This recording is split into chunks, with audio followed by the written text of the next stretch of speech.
Medical college principal ನಿಲ್ ಕರೆದ್ರಿ sir ಇವಾಗ ನಾನು ಮಾತಾಡ್ಬೇಕು ಅವ್ರ ಹತ್ರ. ಅವ್ರಿಗೆ ಮಕ್ಕಳು ಮರಿ ಇಲ್ವಾ?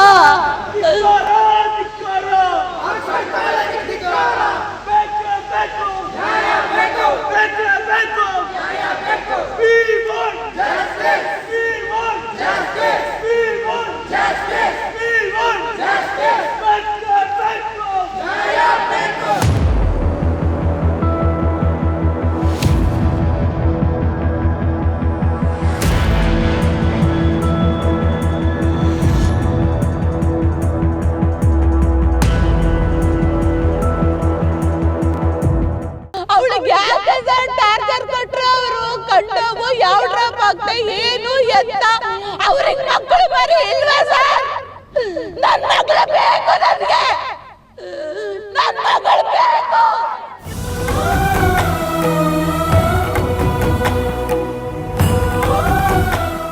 ಎಲ್ಲ ಮಕ್ಕಳು ಅವ್ರವರ ಅಪ್ಪ ಅಮ್ಮ ಎಷ್ಟು ಕಷ್ಟಪಟ್ಟು ಓದಿಸ್ತಾರೆ, ಲಕ್ಷ ಲಕ್ಷ ಕೊಟ್ಟು ನನ್ನ ಮರ್ಯಾದೆಯಾಗಿ ನನ್ನ ಮಗು ತಂದು ಕೊಟ್ರೆ ಸರಿ, ನಾನ್ ಬಿಡಲ್ಲ ಸರ್. ಇಲ್ಲ ಅಂದ್ರೆ ಎಕ್ಸ್ಪರ್ಡೆಂಟಲ್ ಕಾಲೇಜು ಬೊಮ್ಮನಹಳ್ಳಿ ಆ ಪ್ರಿನ್ಸಿಪಲ್ ಕರೆಸ್ಬೇಕು. ಇಲ್ಲಿ ನಾನು ಅಯ್ಯಪ್ಪನ ಹತ್ರ ಮಾತಾಡ್ಬೇಕಷ್ಟೇ.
ಮಾಡ್ಬಿಟ್ರು ಸರ್.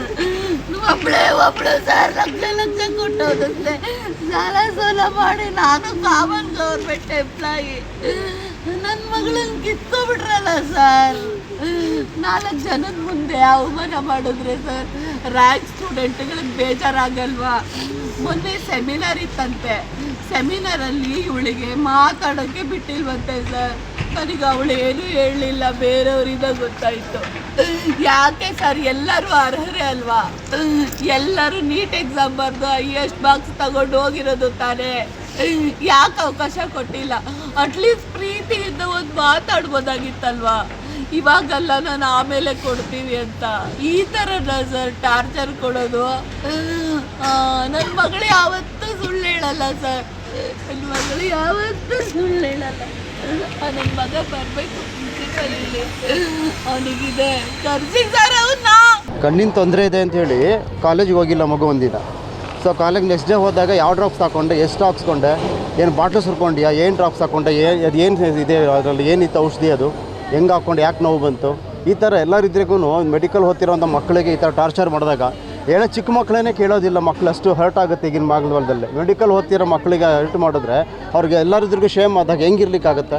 ಯಾವಾಗಲೂ ಆ ಥರ ಮಾಡಿದ್ರು. ಸೆಮಿನಾರ್ಗೆ ಅಟೆಂಡ್ ಮಾಡೋಕ್ಕೆ ಚಾನ್ಸ್ ಕೊಟ್ಟಿಲ್ಲ ಅವ್ರಿಗೆ. ಯಾರು ಲೆಕ್ಚರರ್ ಯಾರು ಅವ್ರಿಗೆ ಗೊತ್ತಾಗಿಲ್ಲ ಅವ್ರಿಗೆ ಡಿಪಾರ್ಟ್ಮೆಂಟಲ್ಲಿ. ಅಂದರೆ ನಾವು ವಿಷಯ ತಿಳ್ಕೊಂಡಿರೋದು ಇದನ್ನು, ಬಟ್ ಪರ್ಟಿಕ್ಯುಲರಾಗಿ ಎಲ್ಲ ಸ್ಟೂಡೆಂಟ್ಸ್ ಅವ್ರು ಪರವಾಗಿದ್ದಾರೆ, ಎಲ್ಲ ಬಂದಿದ್ದಾರೆ, ಅವ್ರಿಗೆ ಗೊತ್ತಿರುತ್ತೆ ಯಾರು ಅಂತ ಹೇಳ್ಬಿಟ್ಟು ಅದನ್ನು ಕೇಳ್ಕೊಂಡು ಕುಲಂಕುಷವಾಗಿ ಈ ರೀತಿ ಅನ್ಯಾಯ ಯಾವ ಮಕ್ಕಳಿಗೂ ಯಾವ ವಿದ್ಯಾರ್ಥಿಗೂ ಆಗಬಾರ್ದು.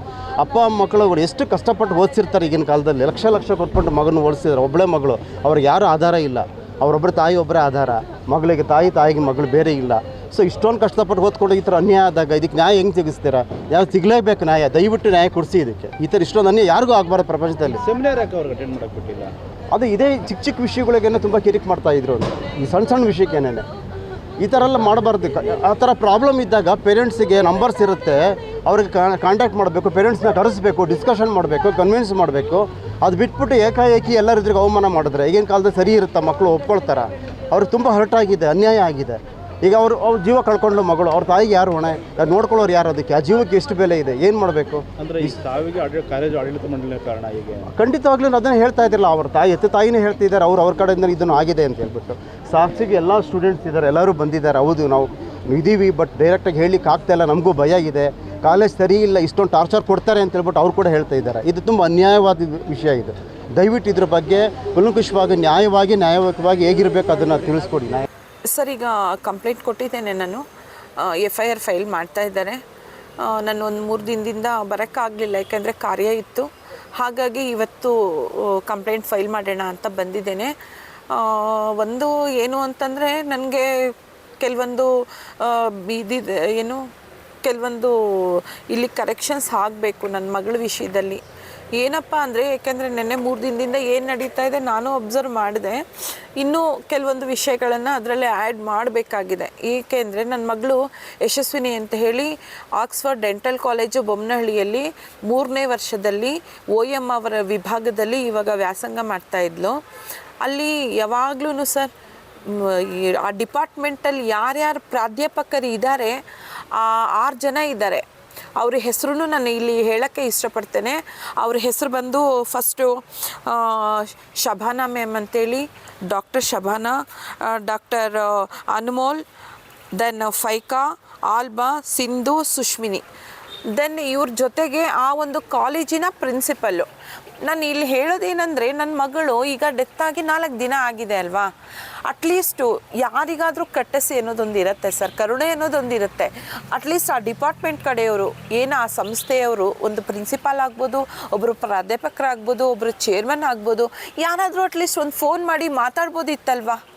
ಯಾಕೆ ಸರ್? ನನ್ನ ಮಗಳು 3 ವರ್ಷದಿಂದ ಆ ಕಾಲೇಜಲ್ಲಿ ಓದಿಲ್ವಾ? ಅವರು ವಿದ್ಯಾರ್ಥಿನಿ ಅಲ್ವಾ? ಗುರುಗಳಲ್ವಾ ಅವರು? ಅವಳು ಪ್ರೊಫೆಷನಲಿ ಡಾಕ್ಟರ್.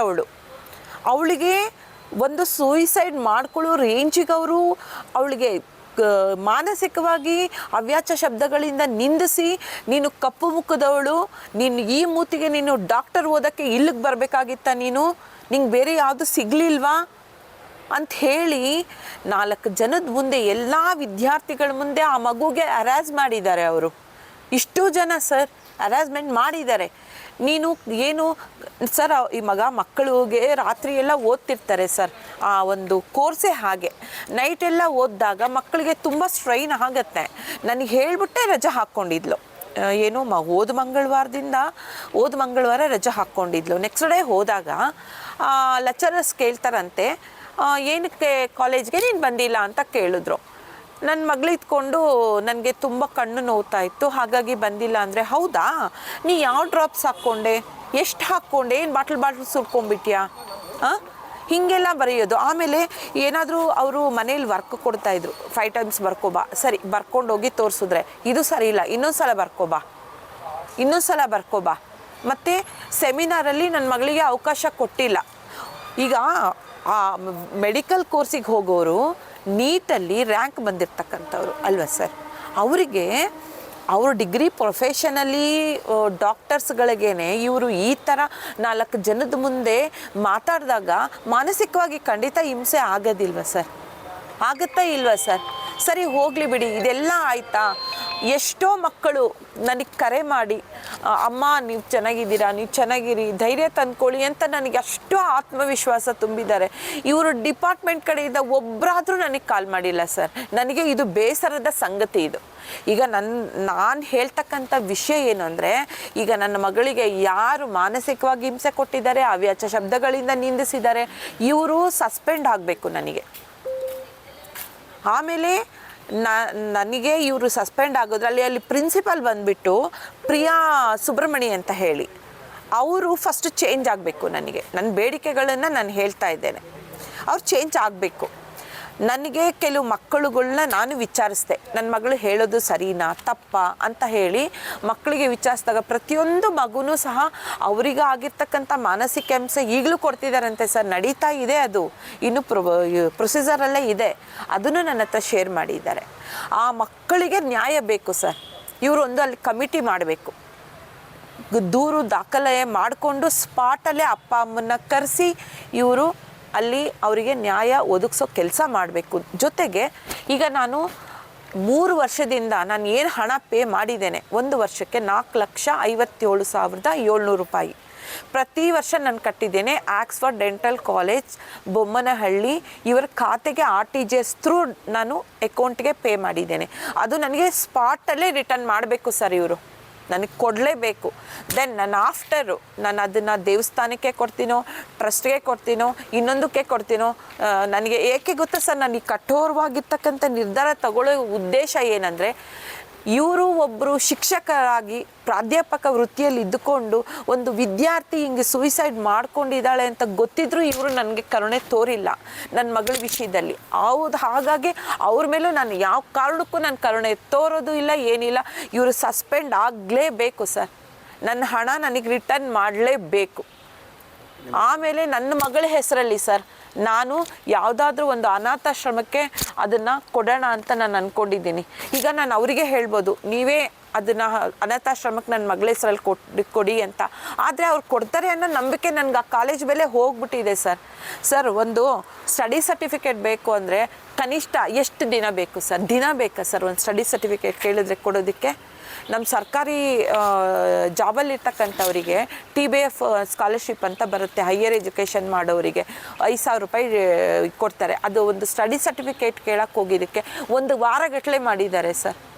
ಆಮೇಲೆ ನನ್ನ ಮಗಳು ಹಾಲ್ ಟಿಕೆಟ್ ಕೇಳೋಕ್ಕೆ ನಮ್ಮ ಯಶು ಸ್ಟಡಿಗೆ ಓದ್ಕೋಬೇಕು ಅಂತ ಊರಲ್ಲಿದ್ದರು, ರಜಾ ಕೊಟ್ಟಿದ್ದಾರೆ ಅಂತ.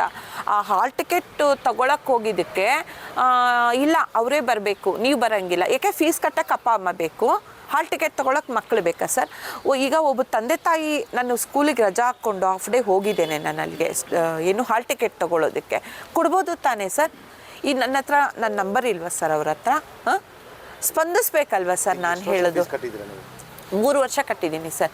ಇನ್ನೂ 1 ವಾರನೂ ಆಗಿಲ್ಲ ಸರ್. 31ನೇ ತಾರೀಕು 12ನೇ ತಿಂಗಳು 2025 4,57,700 ರೂಪಾಯಿ ಕಟ್ಟಿದ್ದೀನಿ ಸರ್. ಪ್ರತಿ ವರ್ಷ ಇಷ್ಟೇ ಅಮೌಂಟು ನಾನು ಪೇ ಮಾಡ್ತಾ ಇದ್ದೇನೆ. ಖಂಡಿತ ಸರ್, ಪ್ರತಿಯೊಬ್ಬರಲ್ಲೂ ನಾನು ಕೇಳ್ಕೊಳ್ಳೋದು ಒಂದೇ, ಈಗ ನಾನು ಇಲ್ಲಿ ಬರೋ ಅಷ್ಟು ಶಕ್ತಿನೂ ನನಗಿಲ್ಲ, ನಿಮ್ಮ ಹತ್ರ ಮಾತಾಡ್ತಕ್ಕಂಥ ಶಕ್ತಿನೂ ಇಲ್ಲ. ಆದರೆ ನಾನು ಒಂದು ಸ್ಟೇಷನಿಗೆ ಬಂದಿದ್ದೀನಿ. ಯಾಕೆ ಅಂದರೆ ನನ್ನ ಮಗಳಿಗೆ ಸಾವಿಗೆ ನ್ಯಾಯ ಬೇಕು ನನಗೆ, ಅಷ್ಟೇ ನನಗೆ ಬೇಕಾಗಿರೋದು.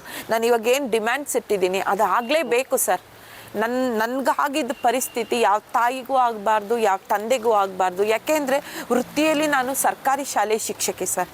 ನನ್ನ ಮಗಳಿಗೆ ಹಿಂಗಾಗಿದೆ ಅಂದರೆ ಇನ್ನು ಸಾಮಾನ್ಯ ಗೃಹಿಣಿ ಅವ್ರ ಕತೆ ಏನು ಸರ್? ಈಗ ನಾನು ಹೋದಾಗ ನನಗೆ ಸ್ಪಂದಿಸಿಲ್ಲ, ಇನ್ನು ಅವ್ರು ಹೋದಾಗ ಸ್ಪಂದಿಸ್ತಾರ? ಆಮೇಲೆ ನನ್ನ ಮಗಳು ಇನ್ನೊಂದು ಹೇಳೋಳು ಸರ್, ಅಮ್ಮ ಪೇರೆಂಟ್ಸ್ ಬಂದಾಗ ಒಂಥರ ಮಾತಾಡ್ತಾರೆ,